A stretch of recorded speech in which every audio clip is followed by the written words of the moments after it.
everyone, welcome. I'm Carolina. And I'm Amanda. And this is our Büddhi Babble podcast. We have a very special guest today. Her name is Cambra. Welcome. Thank you. It's so nice to be here. Thanks for coming. Yes. So why don't you just go ahead and introduce yourself? What do you do? Okay. How do you know us? Okay. So my name is Cambra Finch. I'm a clinical psychologist. I have a private practice in La Jolla. I work mostly with adults, 18 and older. And I met you guys, I think it was in 2010, doing yoga, and have never stopped since. So It's been amazing. Okay, so we're here to talk about mostly women's mental health. So my first question for you was, what do you see as the number one problem that women are facing with regards to their mental health? Women are especially prone to anxiety and depression, even more than men. And so that is really the biggest issues facing them. A lot of stress, the roles that they play, wearing many, many hats with work, family, demands, and just really taking care of everyone and not always getting their needs met. So.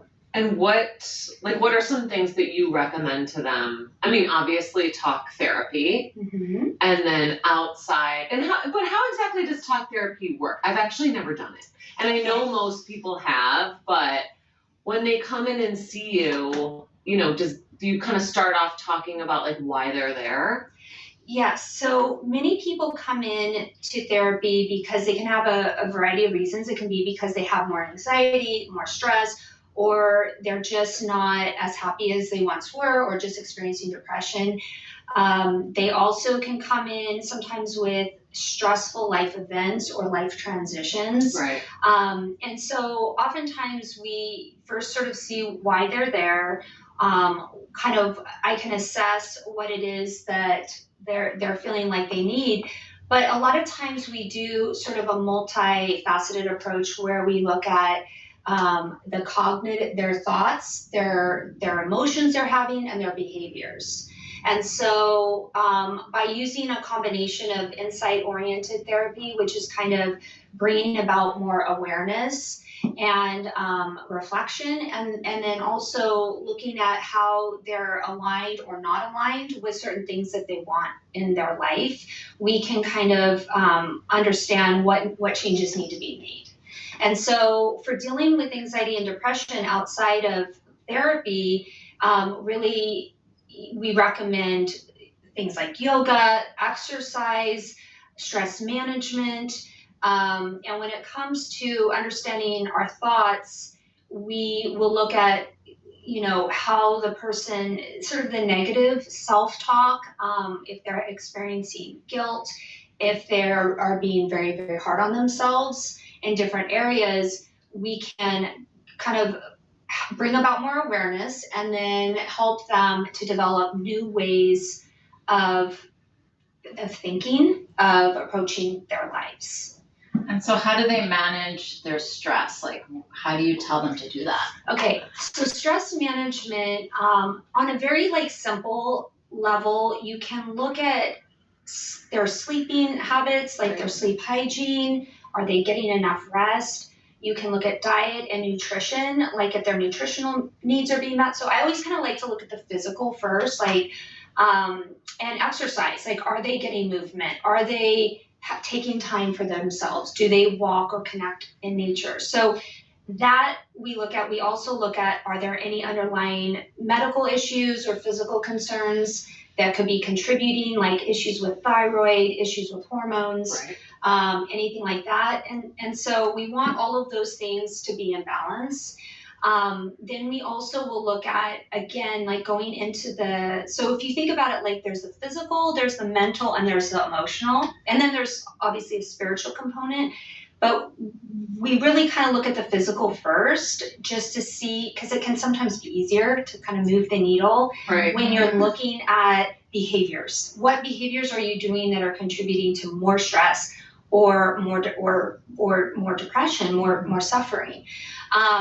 Then we can simultaneously, but also look at, okay, what kind of thoughts are you having? Like, how are you perceiving your reality? How are you interpreting different life events? So, if the expectation is life is going to be sort of magical and rainbows and butterflies all the time, and then something happens, there can be a lot of, stress, unhappiness, anger, whatever comes up of negative emotions. But when we are able to look at things kind of stepping back a little and have a more neutral understanding of, okay, there's going to be different fluctuations in the external world, internally we can maintain an internal stability, sort of that internal reference point, and we can just observe different things happening.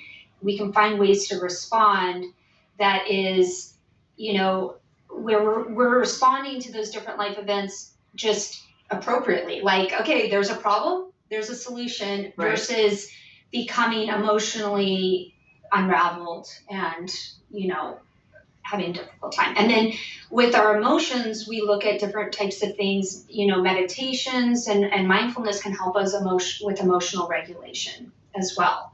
So I like to kind of look at all these different areas because everything's connected. And Right. so when you can start anywhere, but if you start with that physical, for example, breath work, yoga, mindfulness, that can sometimes just reset the whole system.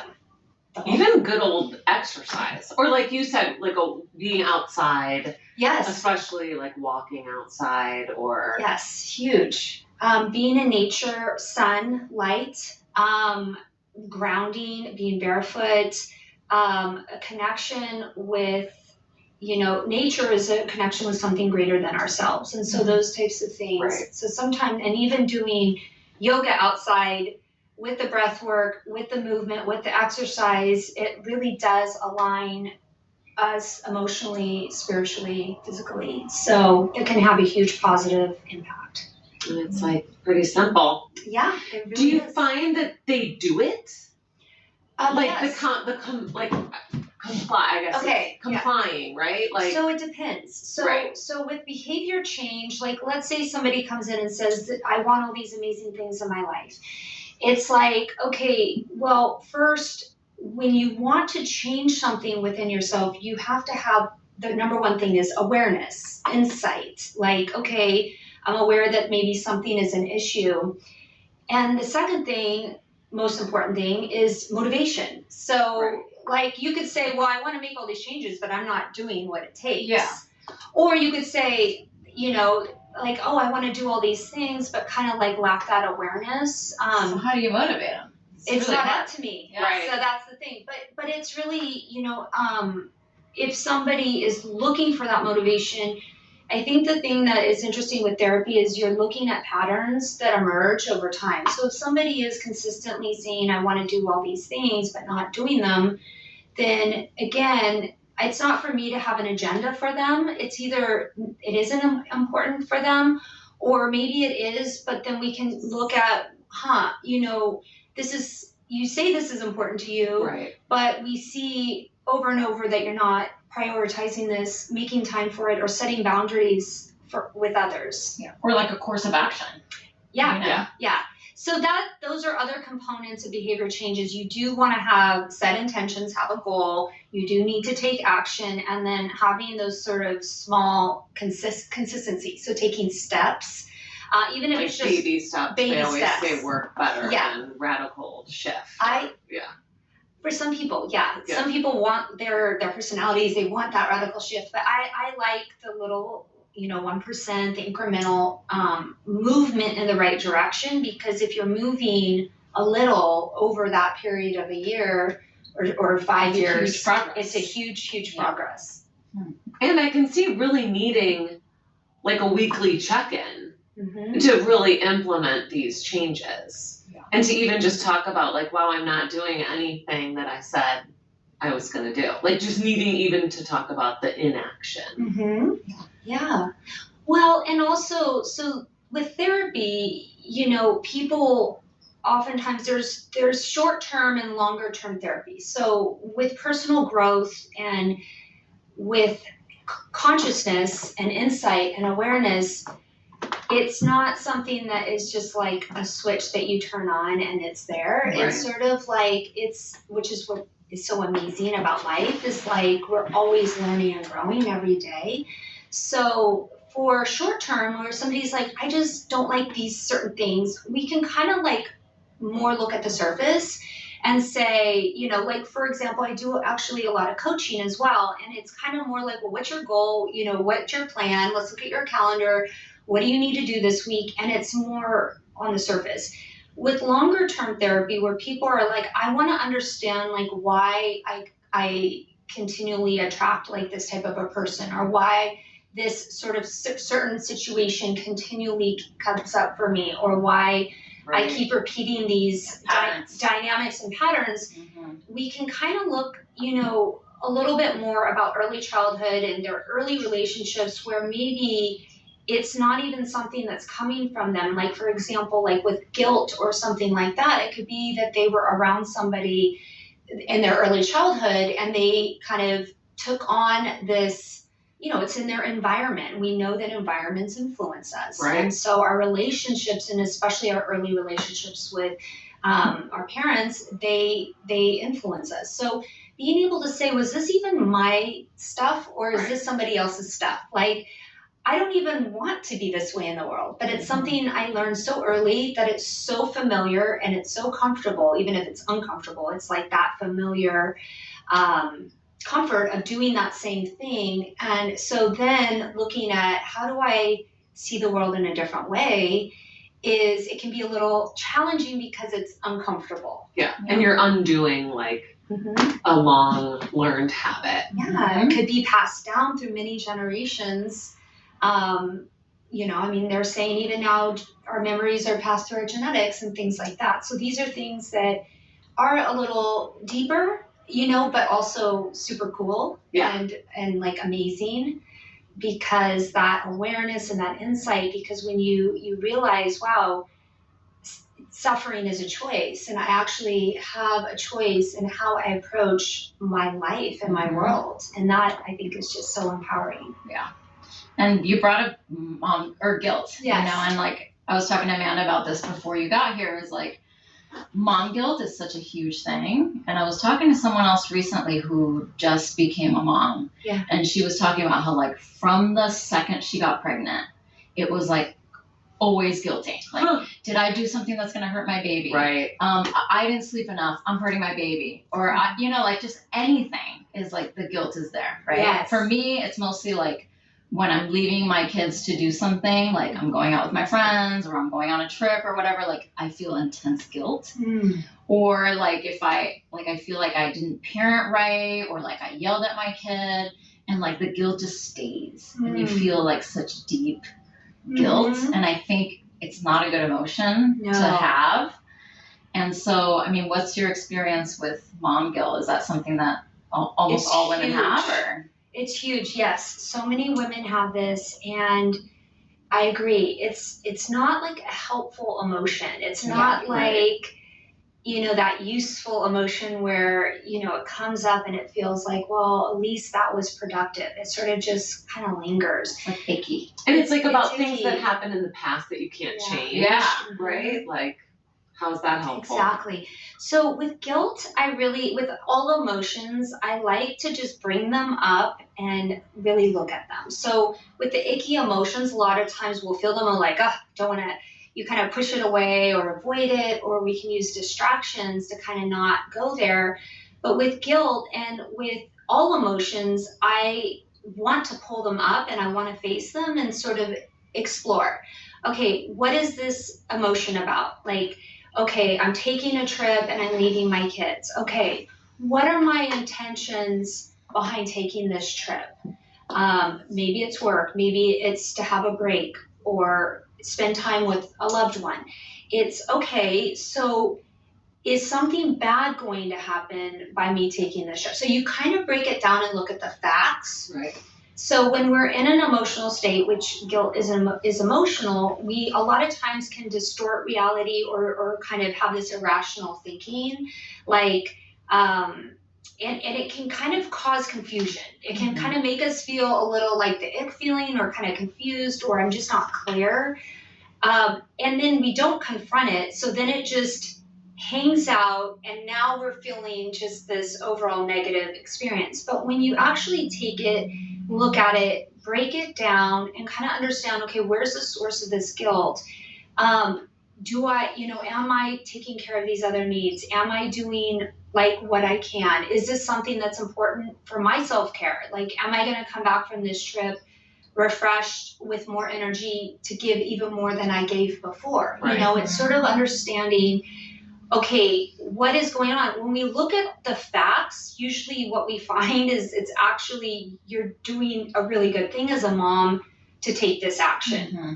And I think a lot of moms feel the guilt come up with work and, Right. like being away or missing important activities. So again, you kind of approach it the same way of understanding, what, in terms of like when we zoom in and we're studying it from this, like, I missed this thing and it was important and it feels like so bad. But when we zoom out and we look at like, well, my job allows us to have these experiences and I'm able to provide and I am there for my child on all these other moments. So it's understanding like sort of the bigger context of like what we're doing in relation to our child. And usually that will kind of clear it up. If it doesn't, again, it could be something from a childhood it could be a pattern that we developed early on of feeling guilty that is really resistant to change. It's sort of like, I don't care, I still feel guilty. Like, right. I don't care what the facts are. Like, I still feel, and when that happens and it's more resistant, then we want to kind of understand, okay, so now you're suffering. You're doing all these things for everyone, taking care of all the things, taking a trip for yourself, but now you won't allow yourself to have that joy of having this experience. So is the guilt serving as some type of resistance or something to fully experiencing a really wonderful time, or so again, and then there's also a part where it may be just even recognizing that there is a little bit of a loss, like missing like an important play or a game right. or missing out. It's like, well, I may just need to connect with the feelings of sadness and loss that I'm not able to be there. And that is okay as well, but being able to allow yourself to sort of validate that those feelings exist, but not the guilt. It's more right. of what else is going on. Mm-hmm. Like, is there some type of grieving the loss of something you wanted to have happen that isn't ever going to happen? And that's also something that may be appropriate to It's a good way to explore. look at it. I never thought of it like that, so that makes sense to me. And just like the outside pressure, I think, on women to be like 5 places at once and to, be doing all these things at once that I think is more on us than men. That is huge. That it's not just 5 places at once. It's also 5 places at once looking good, being thin, like being nice, having it all together, not being tired, not having hormonal imbalance, not having, it's a lot of pressure that we put on ourselves, but also I think culturally we, sort of society puts on ourselves. Yeah. It's crazy. Like, how do you integrate like the mind-body connection at all? I mean, of course you do, because you recommend like yoga but just how our mental state, like if we have a negative mental state, how it can impact us physically. Like, do you believe in that? Do you talk about that with your patients? And do you see that with your patients? Do you see like this, like a negative or a positive mindset, like kind of impacts someone's physical health, or at least their viewpoint of their own physical health? Yes, absolutely. I mean, 100%. Everything that we think is connected to everything that we experience in our bodies, our emotions, our connection with ourselves, our physical body. So having a negative mindset or negative, like being self-critical, I think is what you're saying, like being really hard on yourself or focusing on that lack of, I'm not doing this good enough, it can, in the physical body, it can translate to kind of more increased stress, sort of that fight or flight where you have that like cortisol and adrenaline. It can correspond with tight muscles, tension, shallow breath, jaw, all of these things, sometimes even heart palpitations, racing heart, things like that. Like anxiety can cause that, right? Oh, yeah. Well, so the mind, yes, exactly. So the mind kind of can manifest this anxiety in the body. And then emotionally, when you have these thoughts, so everything is connected with our thoughts that then connects with the emotions that we experience. So having the awareness and being conscious and connected with ourselves, it really sometimes, I think, for people who get into that stress cycle, and they have that negative feedback where it's like the mom guilt, the stress, all these things, it's hard to interrupt that cycle. It's hard to kind of figure out how to break that pattern, but being able to really slow down is the first thing. It's just sort of slowing down enough to feel, to observe, to take in your sensations, to understand like what you're thinking, what you're feeling. And when you can kind of understand, wow, I've been having like all of these really intense negative thoughts, it's being able to say, okay, let me look at like what's really going on. A lot of times our thoughts get stuck in the past with regrets or things that we're not happy about, or like we fantasize about all these horrible things happening in our future. And it's a fantasy. Yeah. It's not it's not real. It's my favorite nighttime activity. That's how you put yourself to bed. Just think, or if I wake up at like 2 a.m., the scenarios that I come up with are so scary and horrifying. Yes. It's insane. Yes. And it's not, well, knock on wood, but it's not going to happen. No. And then in the morning, I'm like, why did I go there? Yes. It's so common. It's so common. And so it's being able to ground yourself in the present moment and understand that out of control negative spiral is sort of like not even real. It's totally, it's a fantasy. And so I think being able to understand we have control of our mind. So it's being able to understand, okay, we literally can choose our thoughts, and it's the same amount of effort. It's the same amount of effort to think the really scary, horrible things as it is to think about all the beautiful, amazing things happening. Right. And a lot of times, the good things are going to come into our life more. But what's interesting is when you can kind of, have that awareness where you get in front of it with your thoughts and you have more of neutral thinking, curious. It doesn't have to be positive thinking. Right. I think some people are like, well, I can't go from this place of being in a fear state to being all love and happiness. But it's almost antagonistic to be like, think happy thoughts. Yeah. It's like, you know what?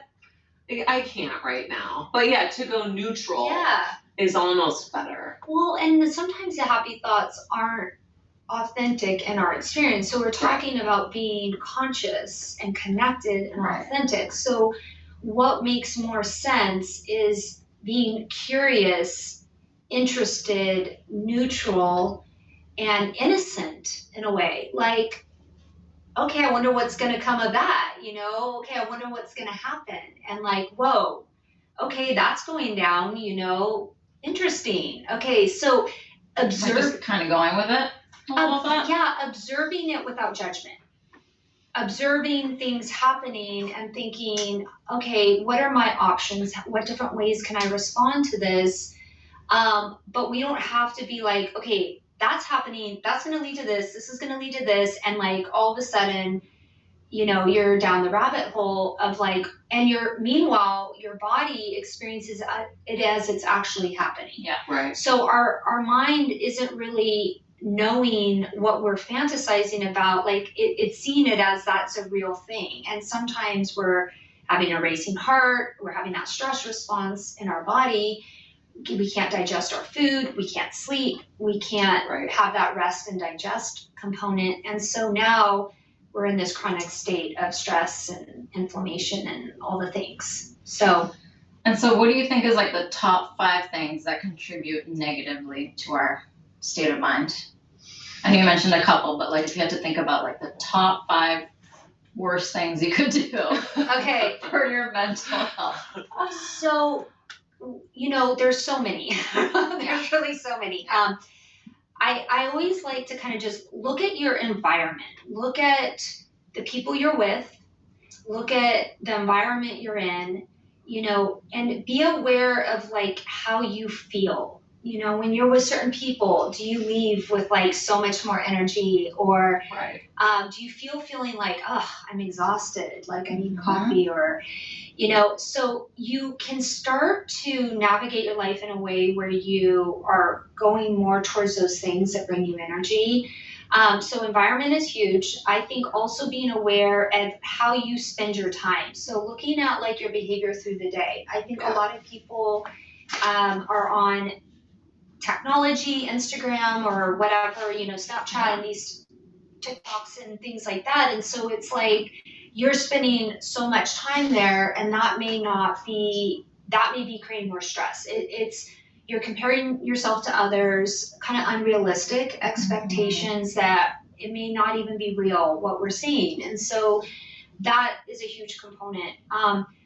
Not getting enough sleep at night, not like really having like a wind down routine, sleep hygiene. How much should you get? Is it like 8.5 hours? I mean, 7.5?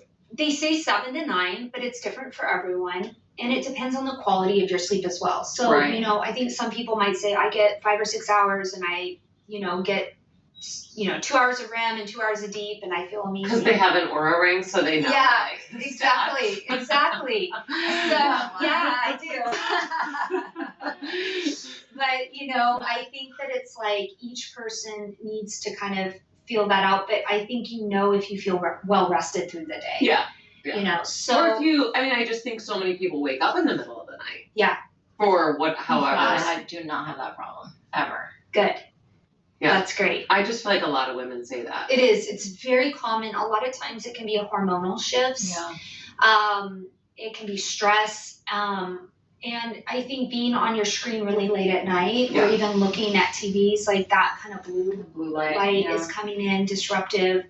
It disrupts our circadian rhythm, so it's affecting melatonin, and our body thinks it's like daylight. So we're seeing that light coming in, and then we're not adjusting to be able to sleep. Alcohol, things like that, or even different types of medications can cause sleep disturbances. So being able to look at those things as well. I mean, I don't want to interrupt your top 5, but I feel like alcohol is a huge problem. Yes. Whether or not you have a drinking problem or just regular mommy drinking. Yes. Like however you want to classify that. Yes. I mean, that's gotta be a huge thing that is impacting like every single thing we're talking about. It is. And really, if you can't sleep and you're drinking every night, that's your number one. You have to get rid of that first. 100%. Before you start like spending money on Thorne magnesium supplements. I don't know. You know what I mean? Like, take something away before you start thinking that you need to buy all these things. Or it just seems like that's a huge problem. It is. And so with any behavior, looking at, okay, why am I doing this? And because we have wisdom in our body, we are drawn to things. So when we look at it, it's like what you were saying. We're doing 5 things at once, having unrealistic expectations about being perfect in every area. And so a lot of times there's not that connection, that interconnection. And it's so like people become so almost numb that they're using alcohol to leave when they can't leave. If it's serving a function of an escape, of numbness, of I've worked all day, I've done all the things, I have to make dinner, the kids are running around, whatever it is, and it's like this is going to help me get through so that I don't maybe scream at the kids or something. Yeah. I mean, it works in the moment. It works in the moment. It works in the moment, but it's looking at, okay, how do we create this for you? It's unfair for the person to get caught in that. So it's like, how do we create this time in your schedule, or something where you can connect without having to do that. Right. But a lot of people feel that that's their only option. And so, yes, then it's the only way they can sleep, or it's the only way they can control their thoughts. And it's survival for some people, really. Right. And so doing that, and then of course they have sleep problems and then don't wake up feeling good. And so it's a whole cycle. That's a cycle as well. Do you see a lot? Like, is it, like, what percentage of the women with these problems that we're talking about maybe lean on it a little too hard, or do you not always, like, pick that apart? I don't pick anything apart. I You're right. I mean, I think maybe more than half of the people, you know, I'm not saying like, I'm just saying having a drink a night or whatever it is, not like having an actual, you know, full blown problem, but using that as a coping skill, you know, is what we're talking about. And that isn't, we're talking about unhealthy things like screen time, alcohol, toxic relationships, toxic environments. These are things that contribute to our stress. Yeah, right. And then for ourselves, we engage in that negative thinking where we're like gonna now be really hard on ourselves. Right. Oh, I should have been there for all the things. Oh, I should have, you know, it's my fault something happened, or taking on all of that. So it's like those 5, I would say, I think that was 5 things there, you know, those things can create for more stress. And not having boundaries. You know, I think one of the things that comes up a lot for women is they don't realize they can say no to things. There's a lot of people like that they feel like they have especially to do women. it all. Yeah. You know, maybe like fear of missing out, or they feel like it's their responsibility and it's duty. Yeah, that they're not allowed to have needs of their own, or set limits or have boundaries. And so not having boundaries is also a huge thing as well. Right. I think that's pretty common. It's very common. And so you recommend yoga to your patients, yes, obviously. And what's been your experience with yoga for yourself and for your patients? Yoga is incredible because it really kind of ticks every box. So it's, you know, and I love all exercises, but it's not, you can take a Pilates class and it's great, but it's, with yoga, it's like a whole body, mind, spiritual experience. So it feels like you're connecting with something greater than yourself. So you've got the breath, the mindfulness, movement. You have where the breath is, I think, that's the biggest thing, the breath of life. And yoga, it's sort of like what's connecting you with your spirit, with your soul, with your essence, and then even beyond, it's sort of connecting you with something greater than yourself, you know, in the universe. And so it's sort of like, that is beautiful. And that I don't think you can say about a lot of other exercises So I think it has incredible positive effects that then when you slow down enough to have that be in your heart center and to be conscious and aware, you can sort of walk out, and the effects of yoga kind of last and last. So you experience the world differently because, you know, we experience the world based on our perceptions. If we are just, you know, we talked about what can happen when you just are so stressed, so many demands, so many expectations, that negative talk, all those things. But when you take all that away, you're in yoga, you've set aside that time, you're connected, you've slowed down enough to feel, then you can go out and you can actually have like that option to create change, to have a different way of, you know, making a different choice, maybe not needing to have the drink or go on the phone. It's being able to, our relationships can also deepen because it's like you take that time to talk to your loved ones, see where they're at. And when we are less judgmental of ourselves, we're also not as hard on others. So it's sort of like how we treat ourselves is how we treat others. And so being able to kind of create that change within ourselves, it just improves all of our relationships. And so you've seen it in your patients' Yeah. health with anxiety and depression? Oh yeah, very much. It like makes you so much less reactive. Yes. And it changes your perspective. Like I can go into a yoga class with like the most horrid attitude, and then I come out and I'm like, wow, I like it's great. Yeah, You know? like that negativity does it evaporates. Yeah. It does. It does. It's like you can go in kind of like a little bit more, you know, not as aware, just sort of like getting through the day, and then you come out and you're like, wow, look at the weather, look at the bird, you hear the birds singing, you kind of, you know, it's sort of waking up your senses. And again, that's the connection that it's actually possible to have all through the day, you know, every day. Keep breathing. Yeah, and so it's like, you know, understanding that, you know, if our whole focus is like, I'm going to be happy if everything outside of me is going well, then, and we know that the external world is unstable and chaotic, and we are basing, okay, this is good, you know, everyone's good, okay, so I'm happy. Okay, now people are not good, now I'm unhappy. We're on this roller coaster. So what yoga does and what breath work and connecting is your reference point is inside. Like I am good if I am good. If my internal needs are being met, then you can see things happening in the external world that are unstable and chaotic. But you don't have to be on that roller coaster suffering. You can actually observe it and think, okay, well, that happened. What do we need to do? And let's find a solution. But you can be more disconnected from that emotional, like fight or flight.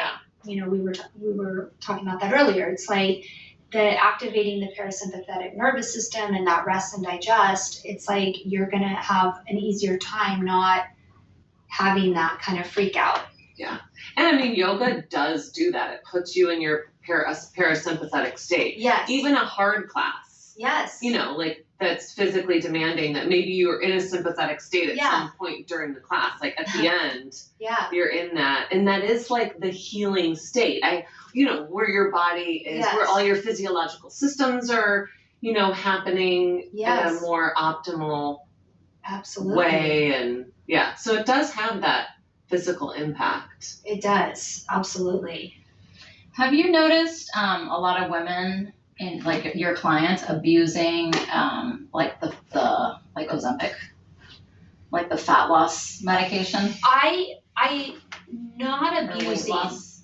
I've seen some people, you know, that have taken that drug, but not like in an abusive way, like working with functional doctors or, you know, working, you know, I think it's complicated, and I'm not an expert on that at all, but I will say that, you know, I think some women who have sort of tried everything, that can be helpful in like small doses and controlled. I just wonder if it's gonna like, you know, in 10 years, people are gonna be like, did you use Ozempic between 2024 and 2026?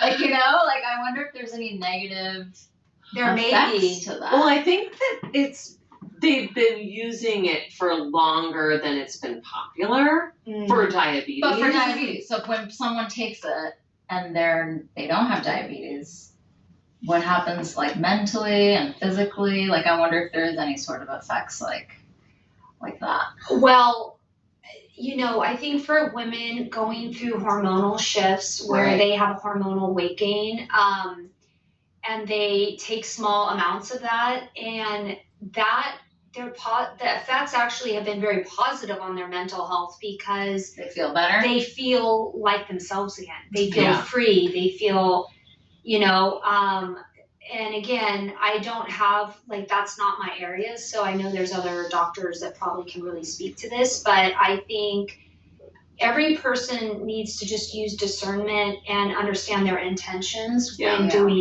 making any decision for their health or any decision at all. It's really understanding, like, okay, what is my why? What am I doing this for? What are my intentions? Using discernment, working with a professional that you trust and things like that. I think that's like the most important thing. Yeah, and I Moderation. think it goes back to like Yeah. women feeling like they have to be perfect all the time. Yeah. And there's women that are taking it that don't need to take it, in my opinion. Like Yeah. they looked great already, Yeah. but then they're taking it to like a whole new level where I'm like, okay. Okay. Yeah. I'm just kidding. Yeah. Well, and then that's again, the journey that we're on is understanding, being able to kind of come back to yourself and recognize, okay, what do I want? What is like important for me, for my health, for my well-being, for me to be a conscious person that's self-aware. That sounds a little extreme. And so, yeah, that maybe there are people that are abusing things that don't need to be, but yeah, that's a whole topic, I'm sure. It's another podcast. But it's like getting out of balance. Like, I mean, Yes. It's an overused word, but it's like we're trying to find, it's not like one sticking point, but it's like a window of balance where we're not like trying to be so perfect, but we have, and it's like a lot of what you've said, I think goes back to really understanding what you can and can't control. Yes. Like you can't always control everything around you, but you call it your internal compass set point, or what were you saying? Yeah, you could say your inner voice. You could say your sort of your intuition. Using yourself as a reference point, being able to say, what are my needs, and are my needs being met in this situation? If they're not, then I need to communicate what my needs are. I think a lot of women are silenced. They feel like, oh, I should not feel this way. I should not. Resentment comes. Yes, it If does. you're silenced. Yeah, if you don't time. Speak your needs, then you end up resenting everyone because you're and not that's getting like a boundaries thing. And so we do have control over a large amount of like those top 5 things. Mm-hmm. Like you can control your environment to a certain degree. Yes. And maybe sometimes you can't always control your environment. Like if you have to work with people that you don't like. Yes, but there's ways to work with people that you don't like where you are setting limits with them and that you are using your voice. So I work with, that's something that comes up where somebody is having to deal with coworkers or partners. And it's like, what are your needs? How can you set limits with this person? So it's finding a voice. Yeah. Whereas some people are working with coworkers they don't like, and they just think they have to suffer and deal with whatever kind of thing is coming about, when really we have a choice in how we are treated. And so being able to navigate that, sometimes it can be a little tricky, but you can do it. You can kind of identify, like, what do I need in this situation, And, okay, also, I think it's good to see with a coworker or partner or whoever, like, this person might have some limitations. Like, in other words, not being unrealistic about, like, this person has to change to accommodate me or be a different personality, but more like acceptance of, this is this person's personality. I need to adjust my expectations a little, not thinking that, that they're going to be so wonderful one day and every day I'm frustrated because they are not the way I want them to be. It's more like, let's see them for who they are. Let's understand that there may be some limitations. And then within that, we can sort of set limits based on what our needs are and if our needs are realistic in that relationship. Makes sense. Yeah. If you, we kind of talked about it, but what would be like your 3 top things to prescribe in order just basically to keep ourselves calmer more consistently and for longer periods of time? So it's kind of like the other list in reverse. So I think it's sort of good to focus on what we want and focus on, if you look at it in a simple way, like the physical, the mental, the emotional, how we can break that down. So with physical needs, it's being able to create that calm physical state. It's breath work, mindfulness, meditation, yoga, nature walks, being able to maybe have like social connections that are healthy ones, being able to do things that we like, you know, things like that. So activities. Like hobbies. Mm-hmm. And also, what is our nutrition? What is, you know, our sleep schedule? So that's kind of in the physical. With the mental, it's understanding, like observing our thoughts and understanding like how we're thinking and receiving and interpreting situations. So our perception will determine our reality, but there's many ways to perceive a situation. So being able to really kind of look at that and understand that we have a choice in how we perceive that. And there's different ways of looking at that, and being curious, being neutral, non-judgmental, that can be really helpful. And I feel like that's where you come in, because some people don't know how to do that. Yeah. Or they're not even aware. Yeah. The awareness. So, but yoga and slowing down enough to feel, observe, that will give us everything we need to sort of start like that 1% moving in that direction. It's like, this feels good, this doesn't. Right. This is a yes, this is a no. And if there's confusion, like if you're feeling like, I feel like it's a maybe, it's usually a no. You know, it's like, well, it'll have to be a no until I know it's a yes. So it's like being conscious of the choices we're making.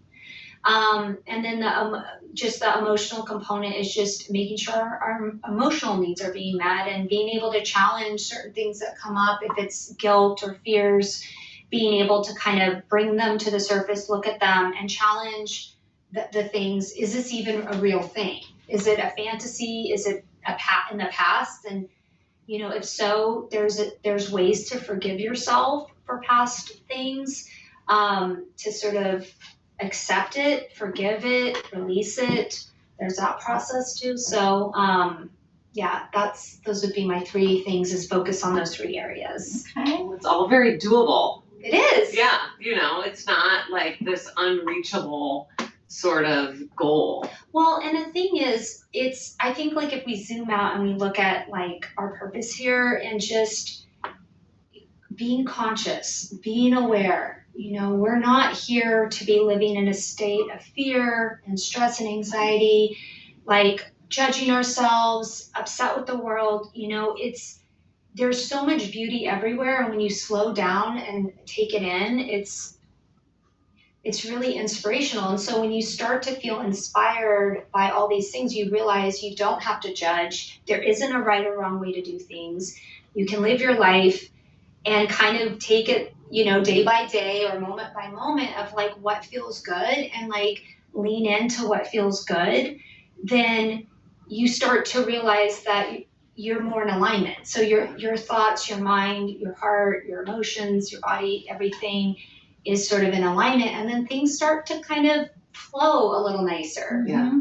It's like that letting go process. Yeah, because you're easier on yourself. Your relationships are easier. You understand expectations. Life happens. That will come up, but you don't have to suffer because of challenges. You know, the challenges bring about so much wisdom. So those are beautiful as well. So, and inspirational. So I love that.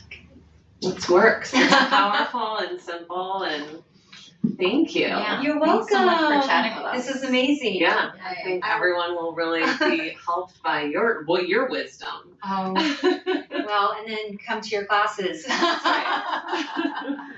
Thank you, Yes, Cambra. Thank you so much for having me. This was amazing. I had a great time. Thanks for listening, guys.